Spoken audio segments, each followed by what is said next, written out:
Hi everyone, আজকে আমি আর আমার হাজব্যান্ড দুজন মিলে চলে এসেছি অন্নদাত্রী বলে একটা রেস্টুরেন্ট আছে নিউ টাউনে। তো এখানটার থেকে আমরা কিছু বাঙালি থালি খাবো আর তারপরে যাব আমরা সিসি2তে। আর এখানে এসে প্রথমে আমরা মেনু কার্ড দেখে নিলাম। মেনুতে তো অনেক কিছুই ছিল, তবে আমরা সমস্ত কিছু খেতে পারলাম না। আর যেগুলো আমরা চেয়েছিলাম সেগুলো আমরা খেতে পারলাম না, কারণ গ্যাসের প্রবলেমের জন্য ওরা অনেক মেনুই এখন রাখছে না। যাই হোক, আর এখানকার অ্যাম্বিয়েন্সটা তো ভীষণ সুন্দর ছিল। প্রথমেই আমাদের দিল আম পান্না, তারপরে এখানে আমাদের নিরামিষ থালি দিয়ে গেল, যেহেতু আজকে আমাদের ছিল শনিবার ভেজ, তো সেই জন্যই আমরা আর খাইনি ননভেজ। আর প্রত্যেকটা রান্নাই কিন্তু খেতে দারুণ ছিল।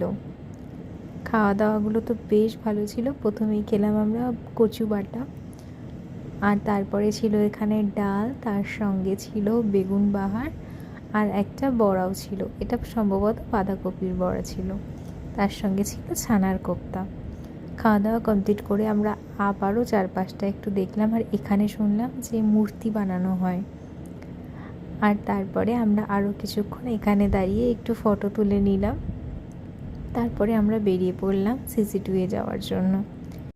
আর এখান থেকে বেরিয়ে আসার পরেও না, খুব সুন্দর একটা জায়গা ছিল এই নিচটাতে। এখানেও বসার একটা সেট আপ ছিল। আর এখানটাতে হচ্ছে কি অন্নদাত্রী সমস্ত লিস্ট রয়েছে, আর এখান থেকে ওরা খাবারগুলো সার্ভ করে। আর সব থেকে তো ভালো লেগেছে আমার এই জায়গাতে কি সুন্দর একটা অন্নপূর্ণা মায়ের মূর্তি দেখে মনে হচ্ছিলো যেন পুজো চলে এসেছে। যাই হোক, এভাবে এই দিনটা কাটলো। আর পরের পার্টি কী কী করলাম সেটা তোমাদের সঙ্গে শেয়ার করবো। টাটা।